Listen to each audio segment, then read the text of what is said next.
Hey, Shalom. All praises, glory, and honor unto Yahweh, Ba'ashem, Yahushai, Ba'ashem, Rakakudash. Double honors unto the apostles, the bishops, the elders, the great millstone that rule well through the scriptures. Peace to the 144,000 and the rest of the hopeful elect. I'm the brother Kaya from GMSC Indianapolis, branch of Indiana. The original Gary camp is GMS at Will Not Tarry 2. And I just want to do a lesson somewhere on the lines of when Satan can't get to you, he'll get to your family, or he'll get to the things surrounding you. And a evident and clear example we have of that is Job. All right, when you read and understand the story of Job, what happened? Job lost his children. He lost his substance, right? Then he lost his health, all right? Hell, he even lost his wife in a sense, all right? Because his wife, matter of fact, I'll quote the scripture. The scripture speaks about how a husband and wife being unified is a thing of beauty, all right? Let me see, it's in the Sirach, I believe.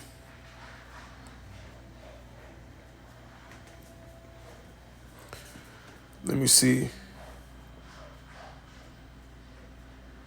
Well, this is not exactly what I wanted, but this works somewhat. Ecclesiasticus 40 and 23. A friend and companion never meet amiss, but above both is a wife with her husband. Right? So a wife and a husband is supposed to be agreeable. It's like a union, all right? Really, a wife is supposed to be somewhat of a carbon copy of her husband. But in today's society, it's not really like that because a man really never truly gets a wife on average. It's a very rare thing for a man to get a virgin and he be the only man she knows in Western culture. But anyway, Job's wife told him when he was enduring all his afflictions to curse the Most High and die. Right? And he said, thou speak as one of the foolish women. All right. So you can deduce from Job's tone, like he didn't expect that. He didn't expect that to come from her. All right. 11:44. But he didn't expect her to respond like that. Matter of fact, I'll grab that scripture.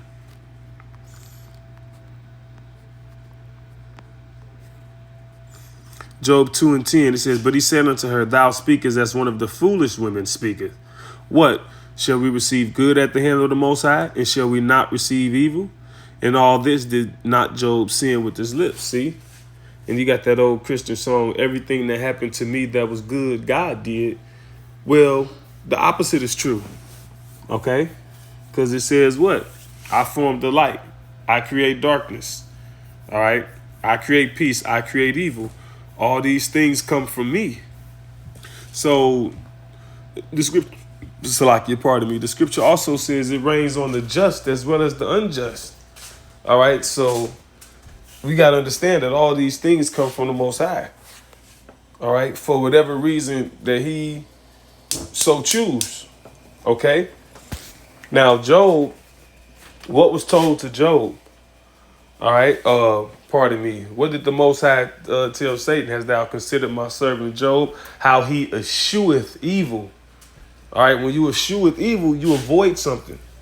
All right, so when you're on the path of righteousness, when you're on this walk, you get on Satan's radar because he don't have you. All right, he don't got you, and the Most High allows him to test you, and he allows Satan to push your limits to whatever the extent he will, because you can bear it. You as he know you can do it. Like we speak all the time, our hells, the hells that us brothers face that we go through, they all tailor-made. They're all specific to us as individuals. And what'll happen is sometimes Satan can't get through you. He'll touch what's close by you. Like you may be struggling with something, right? And you overcome it through fasting and through prayer and through keeping under your body, right? Let me grab that.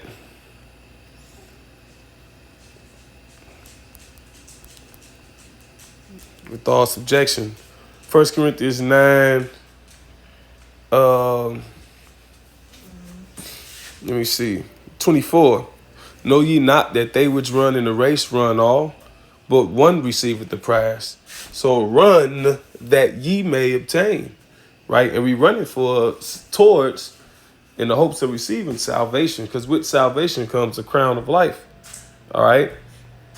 Because the thing is, people got small dreams, in America. Growing up in this Edomite society, so-called white man ruling, control over all your outlets, education, sports, or whatever. You have a small thinking set. You got some people that just only want $50,000. I just want $1 million. I just want to be able to buy my mother a house. All right. The idea of ruling in another planet is stupidity to them.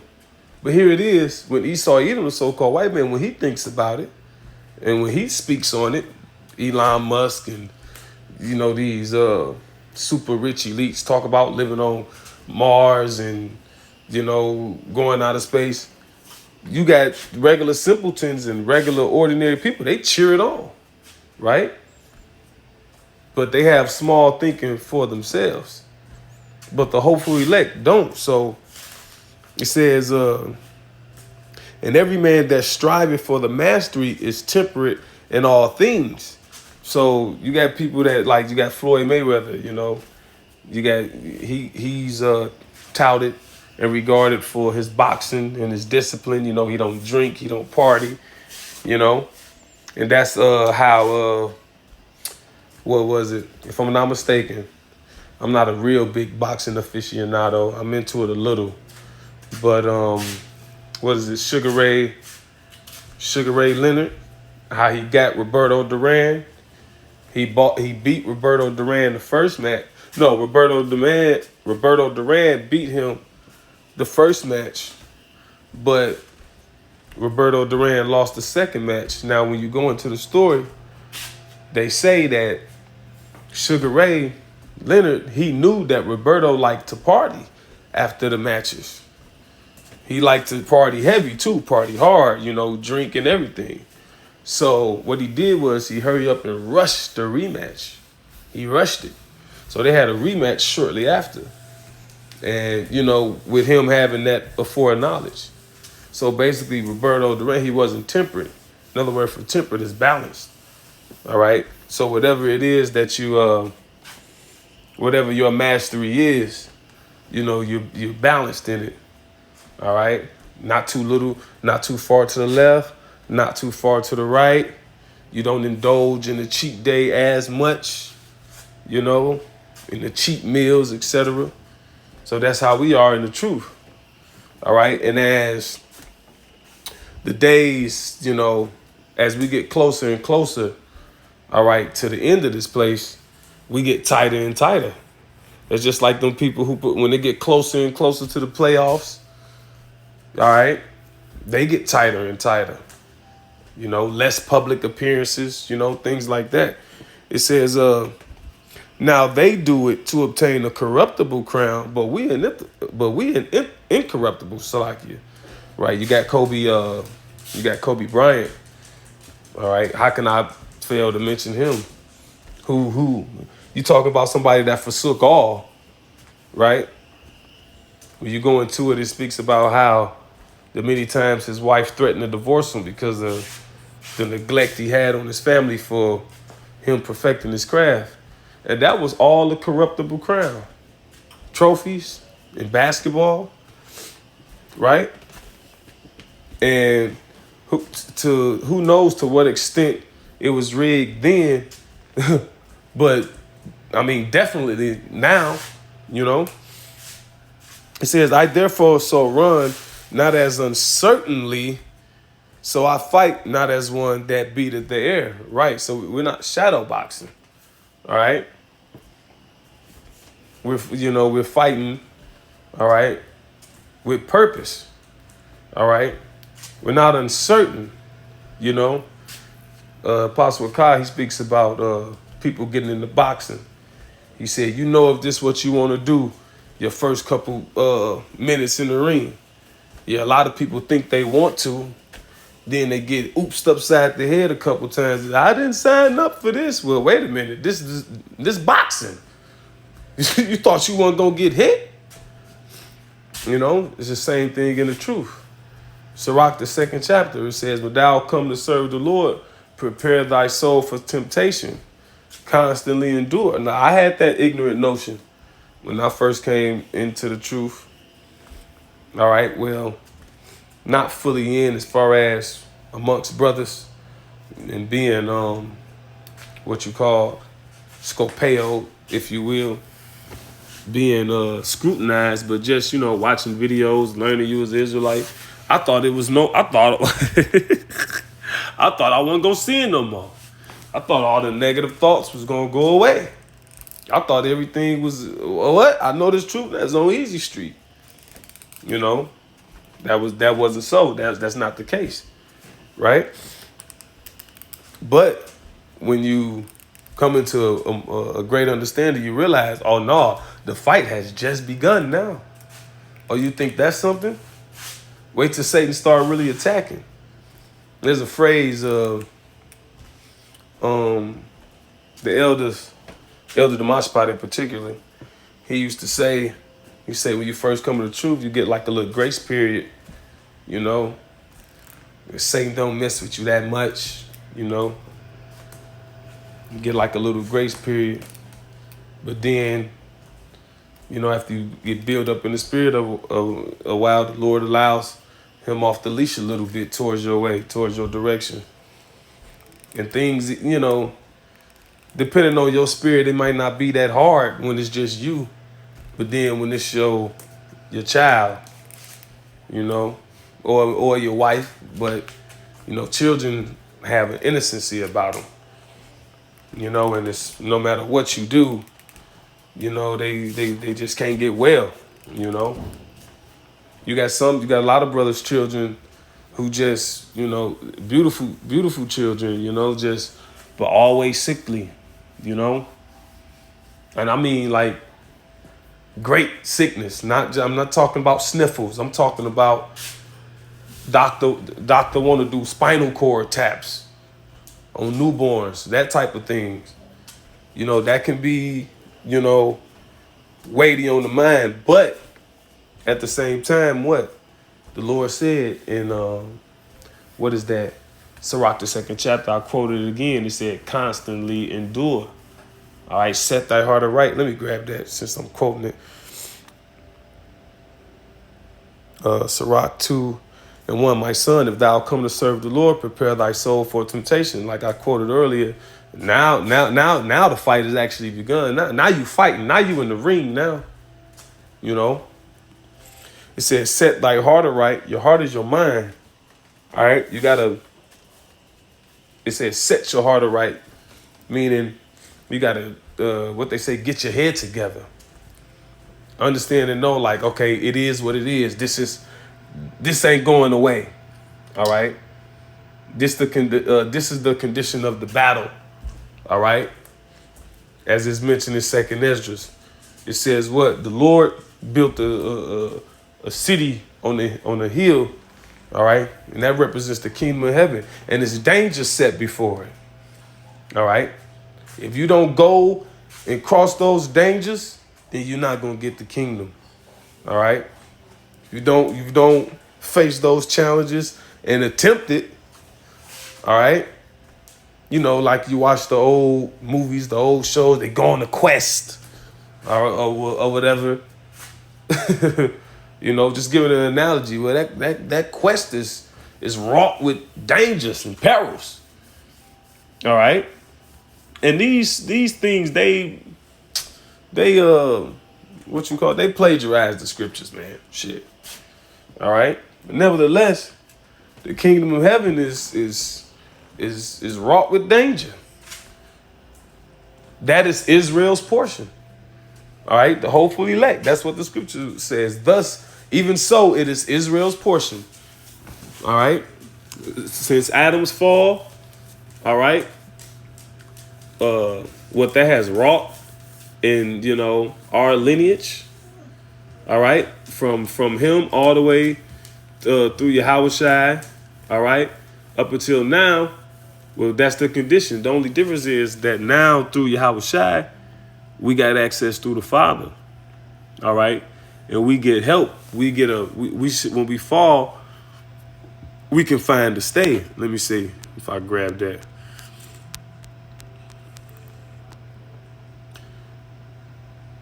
Sirach 3:31, and he that requiteth good terms is mindful of that which may come hereafter, and when he falleth, he shall find a stay. All right, and that's going into being benevolent, man. Somebody do something good for you, you remember that. You don't be a niggar.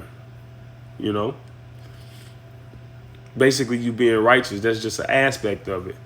So you being a part of the hopeful elect, striving for righteousness. Look, when you fall, you're gonna find something to catch your fall. You're gonna find something to grab onto, so you don't fall completely. Verse 2, Sirach 2:2. Set thy heart aright and constantly endure. Constantly mean there's always gonna be something until we delivered. Scripture says, many are the afflictions of the righteous, but the Lord delivered them from them all. It says, and make not haste in time of trouble, cleave unto him and depart not away, that thou mayest be increased at thy last end. And going back to Job, Job was increased at his last end, all right, and everything that was taken from him. And when you read, Job saw his children to, let me see, he saw them to the 4th generation, I believe. And the scripture speaks about, roughly paraphrasing, spirits come back within the 3rd and 4th generation. So he saw them same children he lost, So he was increased at in his last end. Let me see. I think that's Job 42. Let me see.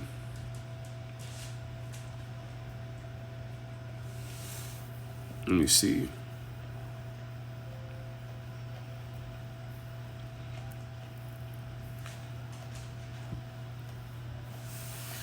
Job 42:10. And the Lord, Yahweh Ba'ashem Yahushai, turned the captivity of Job when he prayed for his friends. Also, Yahweh Ba'ashem Yahushai gave Job, which is Ayawab or Ayab in the Hebrew, twice as much as he had before. See, twice. Then came there unto him all his brethren and all his sisters and all they that had been of his acquaintance before, and did eat bread with him in his house. And they bemoaned him and comforted him over all the evil that Yahweh Ba'ashem Yahushai had brought upon him. You see how Satan did it, but he did it at the behest of the Most High. See, the Lord controls both sides, man. All right. It says, every man also gave him a piece of money, and every one an earring of gold. So the Lord blessed the latter end of Job more than his beginning. All right. And that's what we worried about, the latter end. All right. Worrying about maintaining a good name. All right. And Satan's job is to hinder you, all right, from your integrity. All right. And so he'll do that, as, it pertain to you. Because we all got our vices, right? But back into what I originally started off with. Let me see.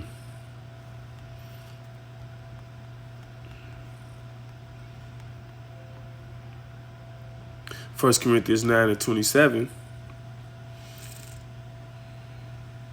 But I keep under my body and bring it into subjection, lest that by any means when I have preached to others, I myself should be a castaway.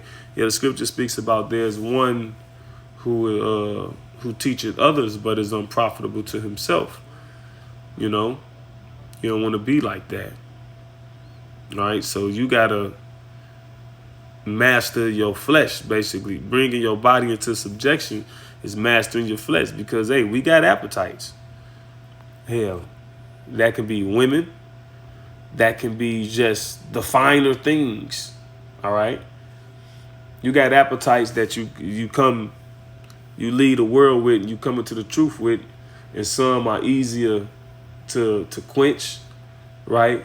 And others take a while to rear their ugly head. You might even not even know was a problem, right? But if the Lord love you, then he'll bring it to your attention. and a lot of times he'll bring it ugly. So how about that? Right? So let me just read that in a couple other translations. 1 Corinthians 9:27, NLT. I discipline my body like an athlete, training it to do what it should. Otherwise, I fear that after preaching to others, I myself might be disqualified. Right? Because like I said, we got our carnal passions. All right, and in your carnal passions are not necessarily wicked within themselves, but overindulgence can be unprofitable. Like the scripture says, all things are lawful, but all things are not expedient. All right. It could be something as simple as having a sweet tooth. All right. Well, now you eat too many, now you eat so much sweets that now you got, whatever. You pre-diabetic, or you toothache, and, and it can start off small. It'd be like, oh, I got a cavity. Okay. Then you nip it in the bud and that's it. Or that cavity can turn to a root canal. Just giving an example. So back over here, Job 42 and 12. So the Lord blessed the latter end of Job more than his beginning, for he had 14,000 sheep and 6,000 camels and 1,000 yoke of oxen and 1,000 she-asses. He had also 7 sons and 3 daughters. And he called the name of the first Jemimah. See, Jemimah in the scriptures. I wonder what that is in Hebrew. Let's see, Job 42 and 12. Aunt Jemimah, right? Oddly enough, a lot of so-called ghetto names are rooted in Hebrew anyway. All them Shakiras and Iras and Quishas, Shemias. Okay. Job 42 and 12. No, it's 14. I'm going to read the verse and then look it up. It says, and he called the name of the first Jemimah, and the name of the second Keziah, and the name of the third Karen Hapuk. Let me see. I just want to see what Jemimah means. So-called white man, they'll laugh at this name. So-called Negroes too. Jemimah, day by day. Yum yumma, yum yumma. Properly warm, affectionate, hence dove. Yum yumma. Okay. It says 15, and in all the land were no women found so fair as the daughters of Job, and their father gave them inheritance among their brethren. After this lived Job 140 years, and saw his sons and his sons' sons, even 4 generations. See, he saw 4 generations. So Job died being old and full of days. I'm going to end it with one more scripture. In James.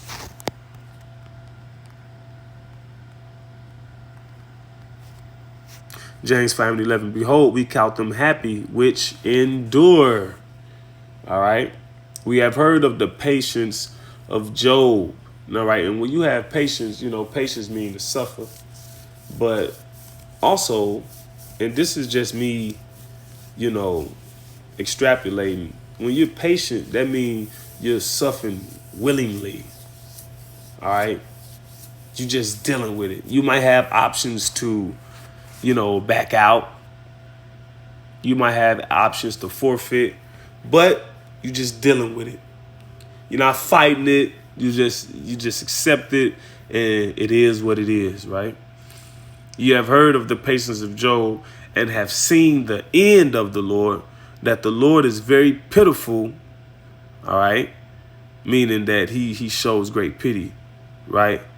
And of tender mercy, right?